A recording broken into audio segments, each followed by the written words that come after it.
Dwi'n rhedeg. Come on. So as you're out running and people are moving away from you because you're talking, so you can say dwi'n rhedeg. Yeah, so dwi'n rhedeg. I am running. And then you come back and go into the shower and you don't use the but you go for a wedi. Do you say dwi wedi rhedeg? I have run. Dwi wedi rhedeg. It's over and done with. Dwi, no n. You cannot have an or a wedi together because you will have an explosion. And you don't want that. So you can't have an and a wedi. Keep them separate, right? Yeah, okay, so dwi wedi rhedeg. Dwi wedi rhedeg. Dwi wedi rhedeg. Dwi wedi rhedeg. Dwi wedi rhedeg. So that's I have done it. So dwi'n. Get that? Dwi'n rhedeg. I am running. Dwi wedi rhedeg without the n. Dwi wedi rhedeg. Dwi wedi rhedeg. And it's the same for every other person. If you say he runs or he is running, mae e'n rhedeg, but he has run. Mae e wedi rhedeg. And that apostrophe D, that means it's like saying is not becomes isn't, wedi becomes D. Mae e di rhedeg. Mae e di rhedeg. Mae e wedi rhedeg. He has run. Os dyn ni'n dweud they run, no, they are running, mae'n nhw'n rhedeg. Mae'n nhw'n rhedeg. They have run. Mae'n nhw wedi rhedeg. Mae'n nhw wedi rhedeg. Mae'n nhw wedi rhedeg. Felly nawr, ewch yn ôl, go back, right? Go back nawr i'ch dis. Yr un peth eto, ond y tro yma, do the have tense. So you could say, enghraifft, os dwi'n taflu hyn nawr, a dyn ni'n dweud, chwech, talking about nhw. Nhw. So they have done something. Let's choose another verb instead of rhedeg. Beth gymryd ni gael? Edrych lan.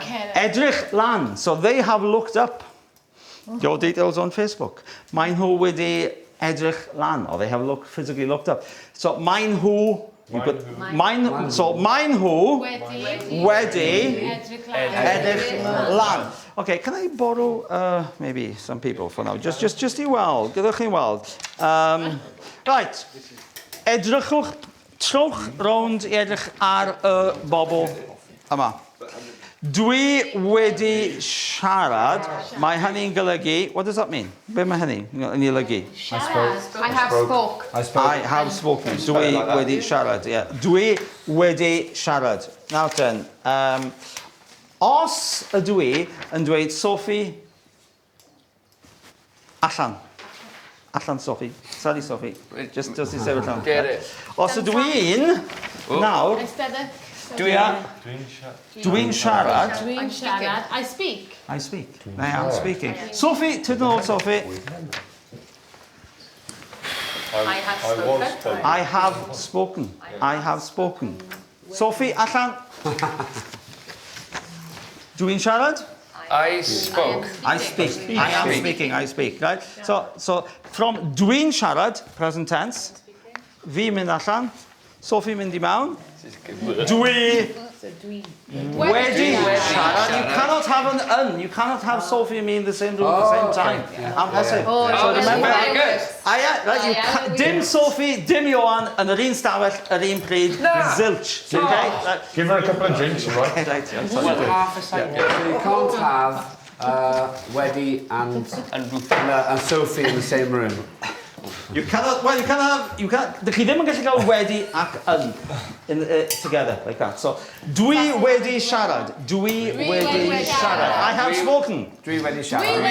Dwi wedi siarad. So, if you say, right, that's the end of that discussion, I have spoken, that's the end of that. So, put your foot down and some say, dwi wedi siarad. Dwi wedi siarad, dyna fo, no more arguments.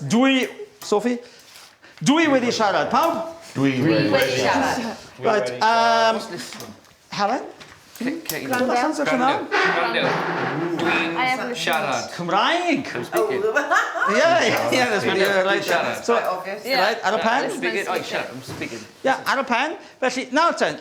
Yeah, so sadi ar y pen at the end there. So nawr ten, beth sydd gen i, dwi wedi siarad Cymraeg. I have spoken Wedi siarad Cymraeg. Dwi wedi siarad Cymraeg. I have spoken Welsh. Sophie, allan ysgol i ddod. Sorry. Yeah. Boot. Right. Dwi'n siarad Cymraeg. I am speaking Welsh, neu I do speak Welsh. Right? So, dwi'n siarad Cymraeg. Dwi'n siarad Cymraeg.